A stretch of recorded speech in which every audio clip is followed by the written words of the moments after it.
Welcome back to my channel. Today I want to chat about books for students who are feeling worried or having some anxiety. And this is coming from a request from one of you, so I was so excited to be able to gather these books and be able to share them with you. I know that we talk about how kids are resilient and they can bounce back, but they do get worried. They do feel anxious. And by using picture books, we can help them see that it's okay to feel that way, and we can talk through ways to help them when they are feeling anxious or worried.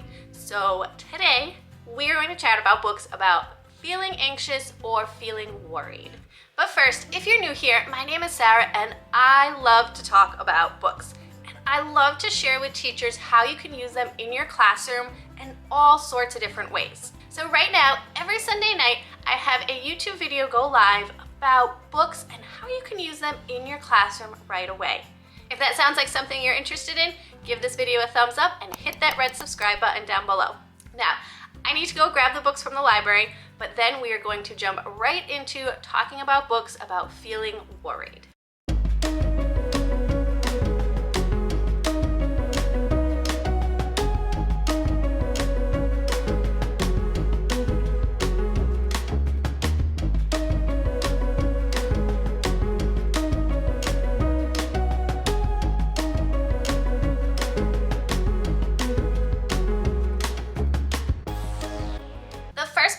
To share with you is called The What Ifs. In this story, Cora is a really nervous girl. She's plagued by these little creatures that she calls the what ifs. These are very grim what ifs. They always pop into her head thinking about all the things that could possibly go wrong. It keeps her from doing things that she really wants to do, and it keeps her from being happy and enjoying her life. One day, it's her piano recital, and right before she goes on stage, the what ifs come in full force. She is more nervous than ever before. What if she messes up? What if everyone laughs at her? What if no one claps for her? She's so worried. But another student comes up and comforts her, and she explains that what ifs can be good too. What if she does really well? What if the audience claps and cheers for her? What if she feels really good after the piano recital? This really shifts Cora's thinking, and she goes out and she plays her song, and she does mess up, but she remembers what her friend said and feels more confident and jumps right back into her song and continues. I like how the story shares how having a friend can help you when you're feeling worried, and how talking to others can make a huge difference and calm those what-if fears. Another book that I shared a few weeks ago in my Favorites of 2021 video, and I returned it to the library by accident, so I don't actually have it, but this is what it looks like. It's called What If Pig. In this book, Pig is incredibly fun and kind to others, and his friends really enjoy spending time with him, but Pig has a secret. He gets really nervous. He really worries about bad things happening. And he really wants to have a party for his friends, but what if nobody comes? Or what if too many people come and there's not enough food? Or what if they don't have fun? And all of these, again, what ifs start coming into his mind, and it kind of stops him from having this party. But then his friends step up and support him, and they share that they get nervous about things too. That they have their own things that they're scared about as well, and that really makes Pig feel better. Again, similar to the What Ifs book, I feel like this one shares how important talking with friends are and making you feel better and feel more confident when you feel worried or anxious. Wemberly Worried is another great book for talking with students about feeling worried or feeling anxious. And if you're not familiar with this book, Wemberly worries about everything.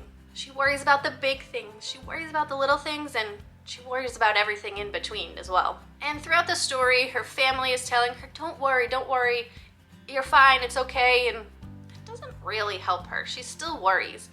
And then one day, her biggest worry comes. She has to start school. And we know how hard that can be for kids, whether it's starting kindergarten for the first time or even a new school year. She's so nervous and she has so many worries about this big day. When she gets to school, she finds a friend who's nervous, kind of like her, and they bond together, and she's not quite as worried anymore. As you can tell from this book, I have all sorts of post-it notes in it. That means I have an interactive read aloud to go along with this to help students talk about their feelings, whether it's being worried or what other feelings that they might be feeling during the school day or at home. So not only do I have the discussion questions, but I have a few other things to go along with it in the interactive read aloud, and I'll leave a link to that in the description box down below so that you can grab it. But one of the other neat things that I have in this interactive read aloud are some dice. And so what students do is they are going to roll both of them, and one of them has, I can show you up close, it has the different feelings on it, and then on the other one it has questions or scenarios that students might be in, so they'd roll both of them.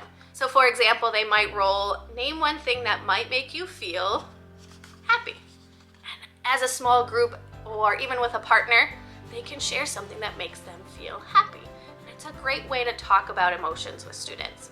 Also in this interactive read aloud, I have a bunch of task cards. So again, to start those discussions with students about their own feelings or how others might be feeling. So for example, Caroline fell down at recess and cut her knee. How might she feel? And students can either respond to this on paper, or you can discuss this as a whole class or even in small groups. Again, it really gets kids talking about their own feelings. So I will leave a link to that interactive read aloud down below as you share Wemberly Worried with your class. Now, let's talk about some more books about feeling worried or anxious. The next one that I have is called Pilars Worryes. And this one reminds me a lot of the What Ifs book. In this story, the young girl worries a lot. She worries while she's at school, and she worries while she does her favorite thing, dance. And her dance studio is auditioning for a big show, and Pilar wants so badly to audition for it, but she's plagued by these worries. What if I don't do well? What if I don't make it?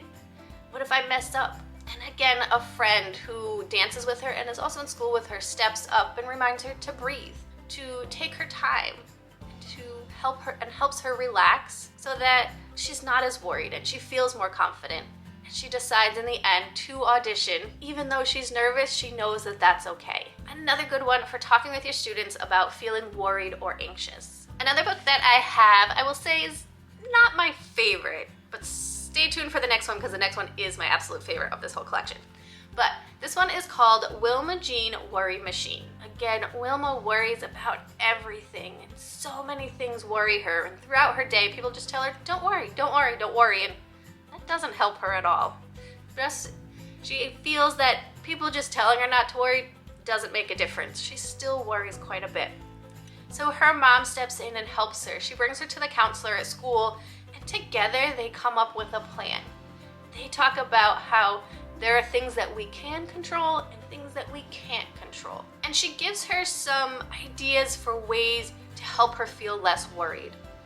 She helps her figure out ways to stay more organized so that she's not worried about forgetting something or losing something. And she gives her a lot of different tactics in this book. And I like that this book shows that it's okay to reach out for help, that it's okay to be worried, and that there are people who can help you, whether it's a friend or an adult, or your parents or someone at school can help you when you feel worried or anxious. And I think that's a great discussion to have with students, that if they are feeling worried all the time, that they need to ask for help and that there are people who can help them. Because I think that's so important for students to know, even at a very young age. Okay, this next one is my absolute favorite of this whole collection. This one is called Ruby Finds a Worry. And in this story, Ruby is a happy girl, but then one day this worry pops up behind her, and it's almost like a little cloud, and it starts to follow her around wherever she goes. She tries to ignore it, she tries to pretend it's not there, but the more she does that, the bigger it gets. It gets bigger and bigger until it's overpowering her and she's feeling more worried than ever. But then one day in the park, she comes across a boy who has a worry just like hers. And so she sits down with him and they start to talk. And she notices that as he's talking about his worry, it starts to get smaller and smaller and smaller. So she decides to share her worry as well, and she realizes that hers gets smaller. She starts to feel less worried. She starts to feel better. And throughout the rest of the story, she realizes that everyone has worries, and it's okay to have those worries. But it's not okay to ignore it and to pretend it's not there. That only makes it worse. That you need to reach out to someone and talk to them about it. Again, whether it's someone at school, a friend, or a trusted adult. And what I find interesting about this book is that it takes an almost abstract concept of a worry and makes it concrete so that students can really see it and understand that it is a real thing, even though in real life you can't see it. And because I like this book so much, I created a free interactive read aloud to go along with it. I will leave a link to that in the description box down below. But with all my interactive read alouds, it comes with a teacher lesson plan, discussion questions that you can print on post-it notes and stick right in the book so that they are there as you're reading the story and you don't forget to ask the questions or have those discussions like I do sometimes when I do a read aloud. But they're right there for you. There is a written response and an activity sheet to go along with it, as well as a craftivity and some task cards to really bring the concept of feeling worried or feeling anxious to life for students and give them ideas for reaching out for help when they do feel worried. This is a great book that I highly recommend sharing in your class to start that discussion with your students. So those are the books that I have today for feeling worried or feeling anxious, whether in the classroom or at home or both. I think it's a really important discussion to start with your students, and I know that picture books really make it easier to get students talking. When they see a favorite character in their books go through something, it helps them approach that hard thing when they get to it later on. They remember how their character felt and what their character did, and it helps them take on that problem later on. So I highly recommend that you get these books for your classroom library or you read them aloud with your students. And as I mentioned before, this topic was something that was requested. So if you have any topics that you need some books for, let me know in the comments below, because that will help me create more videos on books and reading ideas that you need for the classroom. Because that's really why I create these videos, to help you out as much as possible. If you like this video, make sure you give it a thumbs up, hit that red subscribe button down below, and I will be back next Sunday night with more read aloud tips and book ideas for you to use in your classroom right away. Have a great week.